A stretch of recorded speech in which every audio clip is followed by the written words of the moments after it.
The left-leaning media facing backlash over its coverage of the attack, in particular whataboutisms as a way to subtly or not so subtly defend the atrocities committed by Hamas.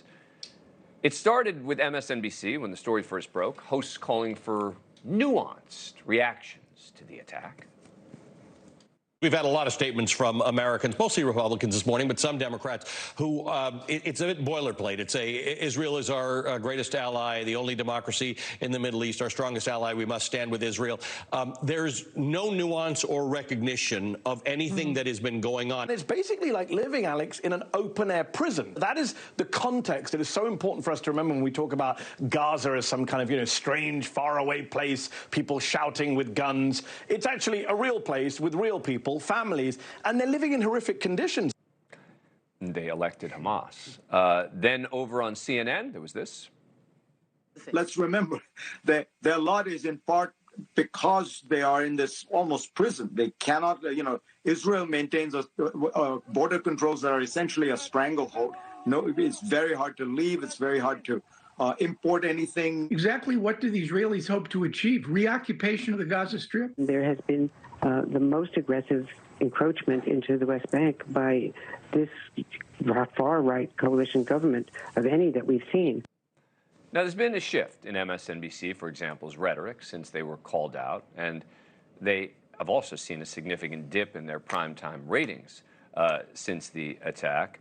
But, Hagar, do you think that this is an issue for the left in general, which is this sort of always this immediate need, when anything happens, no matter how horrible it is to the Israelis, to immediately say, well, but what about the context? What about the context?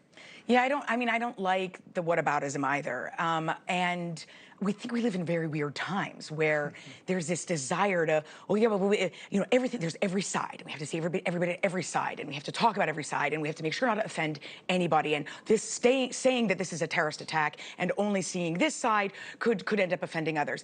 And the fact is, I am not a believer that you can't, especially as somebody who studies foreign policy, that you can't, you can condemn Hamas's terrorist attack, and you can also study the context and without justifying terrorism against Israelis or Jews ever.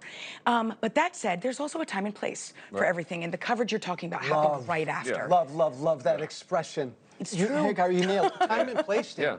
That's what was so troubling. The most Jews slaughtered in a single day since the Holocaust. And right away, the left-leaning media wanted to explain why, wanted to look at an understanding, a justification. All you should do is just focus then on what happened. Yeah, and you talk a lot about media coverage in your... Well, Dan, as you know, mainstream media in this country has always, even though they recognize, yes, democracy in Israel, it makes us a natural ally. But there has always been, especially among the progressive left, more sympathy for Palestinians, and especially in intellectual circles, mainstream magazines, intellectual magazines, universities, where it's almost universal. Well, we're going to talk about that. So I'm just saying that we shouldn't be so surprised. MSNBC, that is part of their script. But what we're talking about here is we beheaded 30 babies. Right?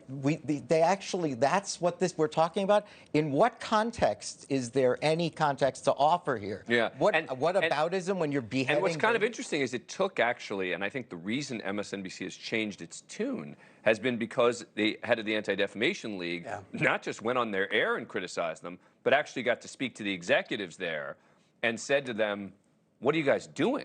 So we'll see what happens this weekend with their more left-leaning shows on the air and whether a lesson has been learned. Thank you for watching. Go to NewsNationNow.com to find NewsNation on your cable provider.